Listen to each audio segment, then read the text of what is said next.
खरं म्हणजे ऑगस्ट महिन्याच्या मध्यांतरापासून ते संपूर्ण सप्टेंबर महिना आपल्या भागामध्ये प्रचंड पाऊस झाला. प्रचंड म्हणजे इतका पाऊस झाला की मागच्या 50 वर्षामध्ये पाऊस झाला नाही, इतका पाऊस झाला. उदाहरण द्यायचं असेल तर आपलं जे धरण आहे उटीचं तावरचा प्रकल्प, त्या प्रकल्पाला पूर्ण होऊन 44 वर्ष झाली. आतापर्यंत एकदाही तो 50% पुढे झाला नाही. यावेळेस ओव्हरफ्लो झाला.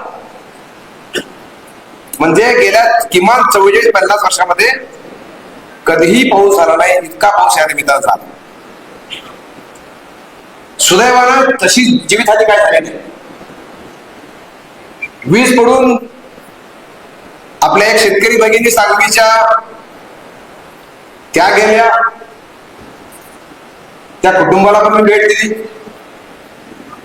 नागरसोग्याचा एक आपला बांधव येत असताना डबक्यात पडून वाहून त्या ठिकाणी गेला. हे 2 घटना घडल्या. उदगीरला काही घटना घडली असेल, पण इतक्या अतिवृष्टीमध्ये सुदैवानं ईश्वराच्या कृपेनं म्हणावी तितकी म्हणजे काही जीवितहानी झाल्यामुळं मी देवाचे आभार व्यक्त करतो. पण पशुहानी बऱ्यापैकी झाली. कोणाची गाय गेली, कोणाची म्हैस गेली, कोणाचा बैल गेला, कोणा शेळ्या गेल्या, लहान वासरं गेली. आणि एकूणच आपण अतिवृष्टीचा आढावा घेत असताना मतदारसंघामध्ये किमान 47-48 गावांचा मी दौरा केला माझ्या सहकार्यांच्या सह. तर अनेक गोष्टी समोर आहेत. मांजरा काठ असेल, तेरणा काठ असेल, हे दुधडीपूर्ण आहे. नदीने आपला प्रवाह बदलला. जो मूळ प्रवाह आहे तो सोडून नदी दुसऱ्या शेतामध्ये घुसली. आणि आपण बघतो कोकणगाव नदी अंतर्गत भाग पूर्णपणे पाण्यामध्ये, तिकडे औरंगाबाद, इकडे शिवनी घुसली, या भागामध्ये कवठा पूर्ण जमीन पाण्यामध्ये, तोंडुळी तसंच. इकडे आमची बामणी असेल, मदनसुरी असेल, धानोरा असेल, ही सगळी गावं पाण्याला तुटून भरलेली. म्हणजे बघावं तिकडे पाणीच पाणी. येळूर असेल, 500 मीटर किलोमीटर पाणी नदीच्या प्रवाहाच्या दोन्ही साईड. असा अकाळ लोक कधी बघायला मिळाला नव्हता. आणि तिकडे जनावर तिकडच, इकडचे माणसं इकडच. जनावरांना पाण्यात कोणाला खायला देता येईना, कोणाला पाणी पाहत नाही ना, दातावर दात धरून जनावर बसले. काही जनावर वाहून गेली. एका शेतकऱ्याचं दुःख तर खूप वाईट आहे. त्याने आम्हाला सांगितलं की साहेब एक म्हैस आहे,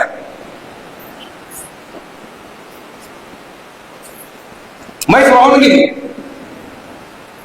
रेडकू गोठ्यामध्ये होता, रेडकू राहिला.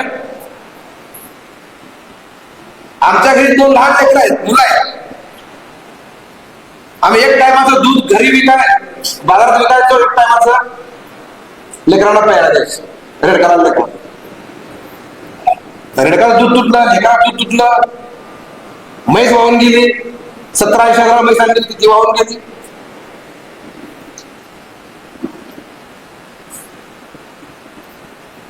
आणि आपण देणार किती पैसे सरकार?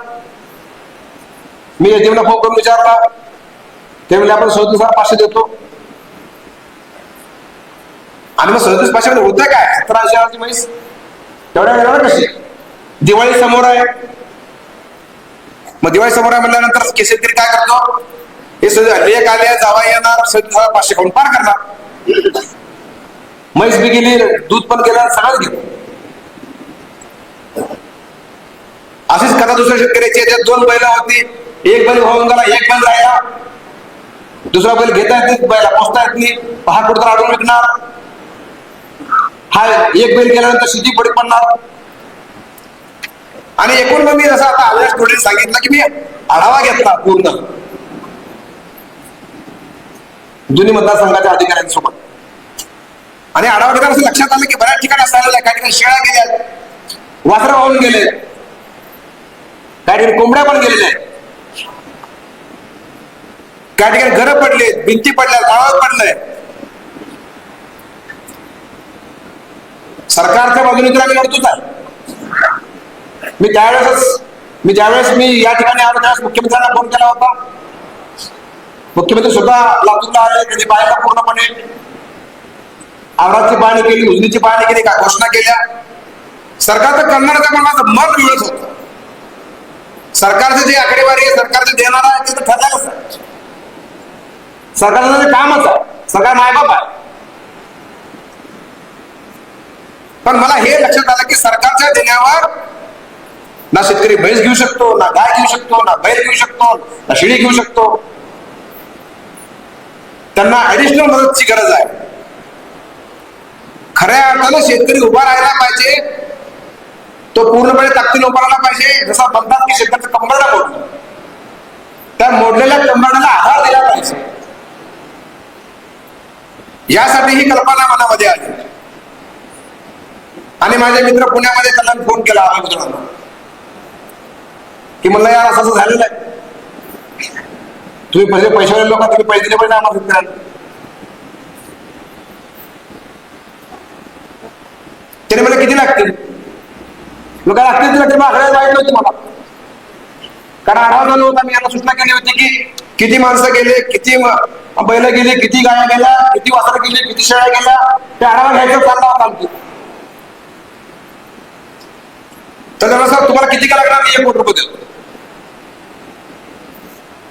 आता मी यांना विचारला, हे साहेब 4 कोटीचा हिशोब जाईल का? मी म्हणलं पासून फोन केला, आता कसं करायचं, मी घोषणा तर केली. ते म्हणले भाऊ काय होईल ते होईल, पुन्हा उडगे राहतात म्हणले आपण पुन्हा काय अडचण नाही, आहेत आपल्याकडे भरपूर जाऊ शकतो. पण तसे अजून त्याला पडलेले आहेत. साधारण 1.25 कोटी 1.5 कोटीच्या आसपास सगळा हा मिळत असतोय. त्यानंतर पुन्हा भाज्यावर फोन येऊ लागले.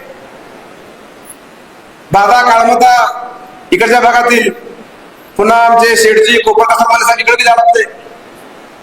तालुका आपला आहे, मतदारसंघ जरी नसला तालुका तुमचा आहे. मला फोन, आम्ही स्टुडंटला फोन, तहसीलदाराला फोन, साहेबाला सांगा मतदारसंघ बघू नका, मला तालुका बोला म्हणाव.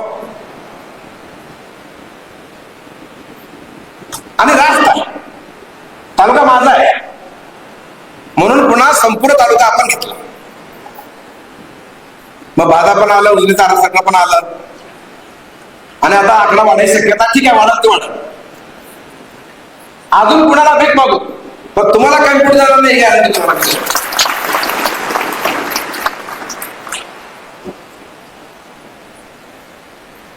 मुंबईला बऱ्यापैकी चलते आपलं, काय अडचण नाही. त्यामुळे मी सीएम साहेबांना सांगितलं, साहेब मी घोषणा तर केली आहे, पण मला अडचण येते, तुम्हाला काय वाटतं लागा ते लागायला मदत करतो, म्हणजे काय काळजी करू, किती लागते सांग, माझ्याकडे पडून देतो. कारण महाराजांनी 1 कोटी रुपये दिले, महाराज पण अर्धे अजून 50 किलो.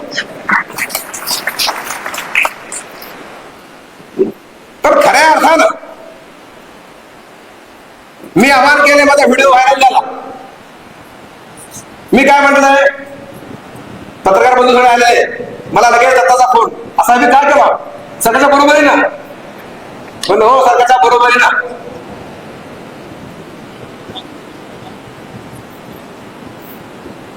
माझा उद्देश त्याच्यामध्ये एकच दत्ता भाऊ, की गायीला गाय आली पाहिजे. आता माझं आव्हान शेतकऱ्यांना आहे, सरकारचे पैसे आलेत, आपले आता चेक वाटप करणार आहे आपण, पण शपथेवर सांगतो, गाय गेली तरी गाय घ्यायची, म्हैस गेली तरी म्हैस घ्यायची, त्याचा बैल गेला तरी बैल घ्यायचा, शेती करायची. इकडं सगळं लेख आला, जावई आला, पोराची ट्युशन फीस आहे, अजिबात मी ऐकणार नाही, पुन्हा मदतीला माझ्याकडे यायचं नाही. आणि मी त्या गावातल्या कार्यक्रमाला सूचना करतो, त्या सगळ्यांना बैल घेतलं का, म्हैस घेतल्या का, असं तुम्हाला कुठं होणारच आहे. फोटो काढून मला पाठवायचा, बरोबर म्हणाला ना. उद्देश आपला काय, पुढं का उद्देश काय आपला, शेतकरी उभा राहिला पाहिजे. शेतकऱ्याचा जावाई नाही, शेतकरी. त्यामुळे माझी विनंती सगळ्या आहे शेतकऱ्यांना, ज्यांना ज्यांना याचा लाभ मिळतोय. शेळी गेली आहे तर शेळी घेतली पाहिजे, मग कोंबडी गेली तर कोंबडी घेतली पाहिजे. मग मी 100 रुपये सरकारचे, 100 रुपये माझे असं म्हटलेलं आहे. मला एका शेतकऱ्याला फोन केला आमचा कार्यकर्त्यांनी, का मी नाव नाही सांगणार, साहेब मला 100 रुपये कोंबडी येत नाही. मला केवढं नाही का माहिती, खात नसतं मला माहिती. साहेब बॉयलर आहे 100ला, गावरा नाही, गावरा केवढे जाते 300-400 रुपये, 500 सरकार 100 आमचे 5. पण कोंबडा घ्या तर कोंबडी घ्या, कोंबडा घेऊन कापूस खाऊ नका. कोंबडा जरी गेला असला तरी कोंबडी घ्या, मग त्याचे अंडे येणार, मग त्याची पिल्लं होणार. बरोबर आहे ना शेठजी? जमतंय का? शेठजीला बी जमत. पण या सगळ्या भूमिके मागा उद्देश एकदा, बरोबर तुम्ही सगळे आलात, मला आभार मानायला येणार नाही गावामध्ये. मला दुसऱ्यांना आमदार केला ह्या लोकांनी, मला म्हणले आमच्याकडे सत्कार गेला या, सत्कार गेला या, ह्या धावपळीत कुठे जाणच होईल. आता सगळ्यांचे हातून आभार मानतो मला आमदार दुसऱ्यांदा केल्याबद्दल.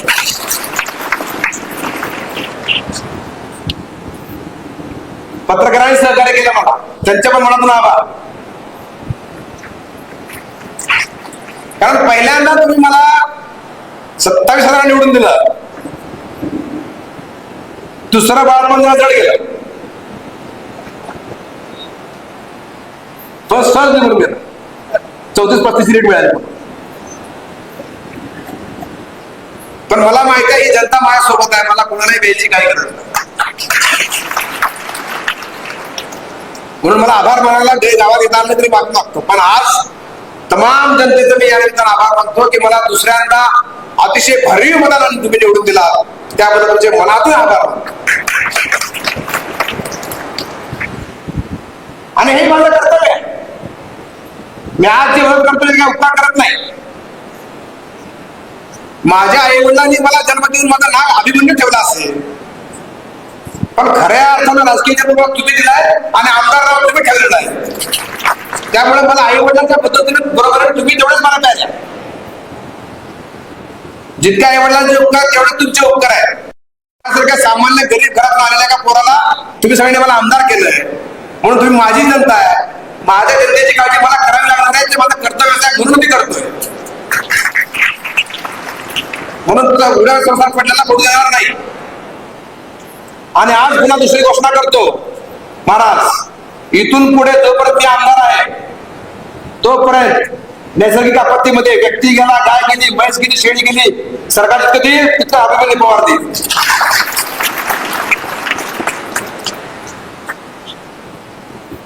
अधिकाऱ्यांनी नोंद घेऊन ठेवायची. जितकं सरकारचं तितकं अभिमन्यू आमदार. शेवटी जनता माझी आहे. ह्या जनतेमुळे मी मुंबईला राहतो, ह्या जनतेमुळे मी विमानाला फिरतो, ह्या जनतेमुळे रेल्वेला फिरतो, चांगले कपडे घालतो, चांगल्या घरात राहतो. कुणामुळं? ह्या जनतेमुळं, तुमच्यामुळे मी आहे. आणि या भावनेपोटी तुमच्या प्रत्येकाच्या कुटुंबाची काळजी असेल, आरोग्याची काळजी असेल, तुमच्या जनावरांची काळजी असेल, तुमची काळजी, शेतीची काळजी असेल, या सगळ्या गोष्टी जरा काळामध्ये आपण करणार. आणि तुम्हाला मी या निमित्तानं मी अभिनंदन करतो सरकार. या राज्याचे कर्तव्यदक्ष मुख्यमंत्री देवेंद्र फडणवीस साहेबांनी जी घोषणा या ठिकाणी उजवीला केली सरसकट, ती शेवटपर्यंत महाराष्ट्रात लागू झाली. आणि या सरसकट म्हणतो. आणि काय सर्वे झाले ऑगस्टमध्ये सर्वे जे झाले त्यांना पैसे आपण दिले, बरोबर आहे. 8,500 31 ऑगस्ट सर्वे झाले, पैसे दिले. 31 ऑगस्ट पर्यंत जे सर्वे झाले त्यांचे पैसे खात्यावर पडले सुद्धा. पण आता जी वाढीव मदत केलेली आहे 10,000ची, ती मदत सुद्धा त्यांना आपण देणार आहोत लगेच पुढच्या महिन्यामध्ये. त्याचे पैसे पडा सुरू, म्हणजे मागचे पण आणि पुढे पण सगळ्याला 18,500 सरसकट. त्याचबरोबर हंगामी बागायतदारांना 27,000 रुपये आणि बागायतदारांना 50,000 रुपये. आणि खऱ्या अर्थानं प्रश्न उभा राहतो तो नदीकाठच्या ओढ्याकाठी शेतकऱ्याचा. आज सगळ्यात मोठं संकट कुणावर आहे? तर ज्यांची शेती नदीकाठी आहे, ओढ्याच्या काठी आहे, मोठ्या ओढ्याच्या काठी, जसं आपण बघितलं येळवडचा वडा, ती वडा का नदी आहे कळत असं एवढे मोठं वडा आहे, जमीन खरडून गेली आहे पूर्णपणे. आणि मी मुख्यमंत्र्यांना विनंती केली, खरडून गेलेल्या जमिनीला वेगळा मार्ग मिळाला पाहिजे. ती मान्य केली.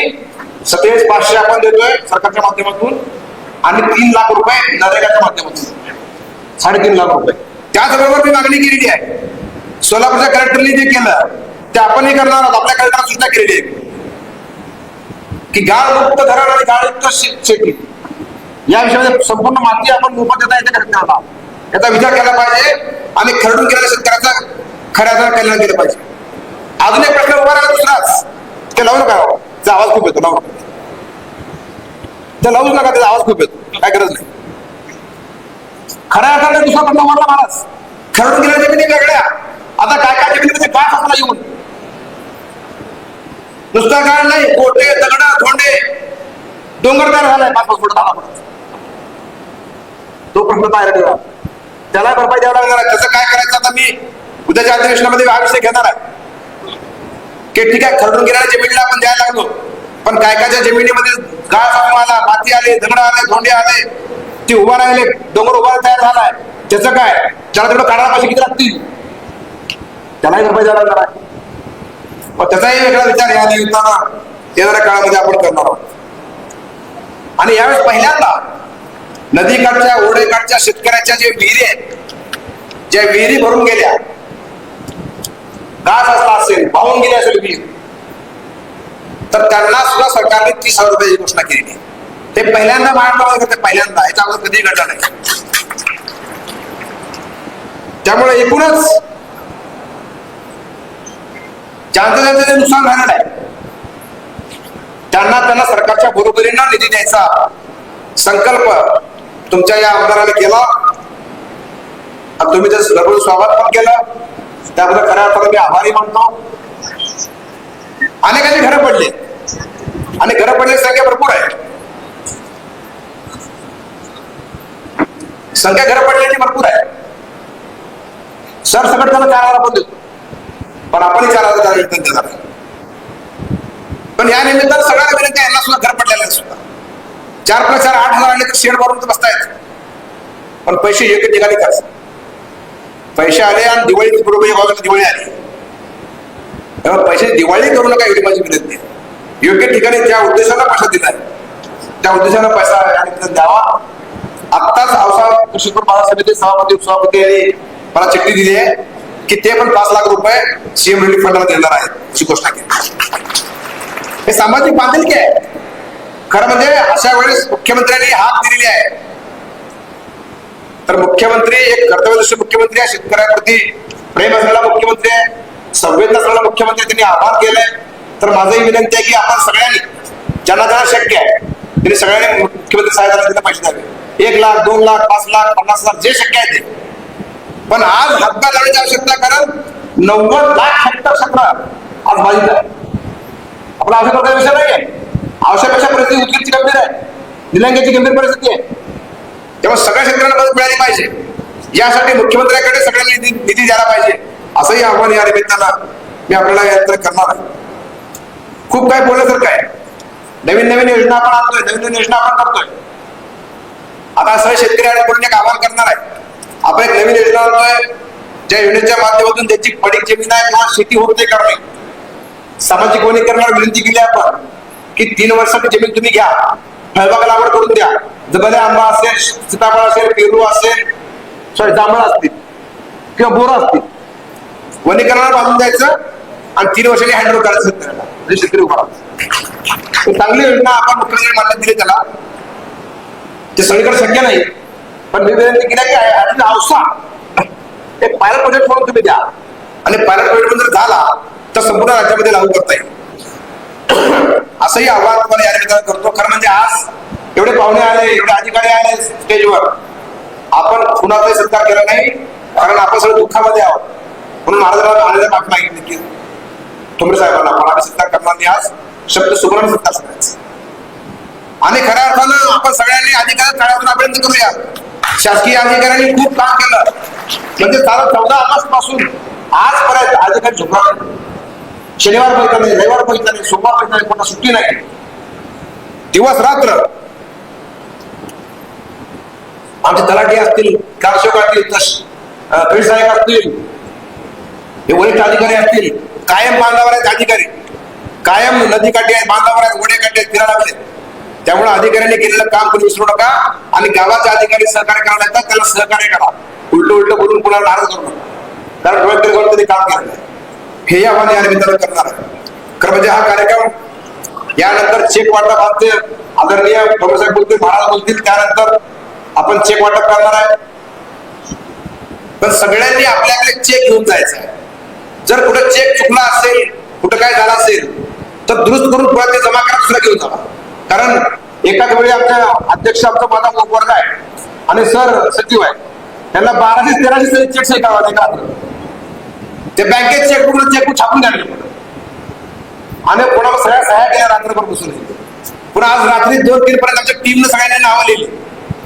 म्हणून माझी टीमचं मी अभिनंदन करतो, फाउंडेशनचं अभिनंदन करतो, त्यांनी खूप मेहनत झाली. आम्ही चेक लिहित असताना कुठं नाव चुकलं असेल, आडनाव चुकलं असेल, काना मात्रा विरांटी चुकली असेल, कुठं सही चुकली असेल तर तो चेक जमा करा, तुझा चेक पुन्हा घेऊन जा. पण आज आणि याचबरोबर महाराज दिवाळीला आमच्या सगळ्याची गोष्ट आहे. म्हणून आपण सगळ्या या जे कुटुंबाचे पंचनामे झाले, जे ह्यांनी दिलेले अधिकाऱ्यांनी पंचनामे करून, त्या सगळ्या कुटुंबियांना आपण दिवाळीची किट पण देणार. त्याच्यामध्ये आटा आहे, साखर आहे, शेंगदाणे आहे, काय तेल गोड मीठ तेवढं काय ते असेल जास्त, पण एक किट पण आपण त्या निमित्तानं काही ना काही हातभार, फुलाची पाकळी या निमित्तानं देणार आहे. पण आता ह्या निमित्तानं सगळ्यांनी अपेक्षा करणं शक्य नाही. ज्यांचे ज्यांचे पंचनामे सरकारने केलेले आहेत त्याच लाभार्थ्यांना आपण चेक पण देणार आहे आणि किट पण देणार आहे. त्यामुळे कृपया अवास्तव गर्दी, अवास्तव अपेक्षा कुणी करू नये, एवढं मी आभार करतो. जास्त बोलणार नाही. आपण सगळेजण या कार्यक्रमाला त्याबद्दल आभार मानतो. थांबतो. जय हिंद, जय महाराष्ट्र.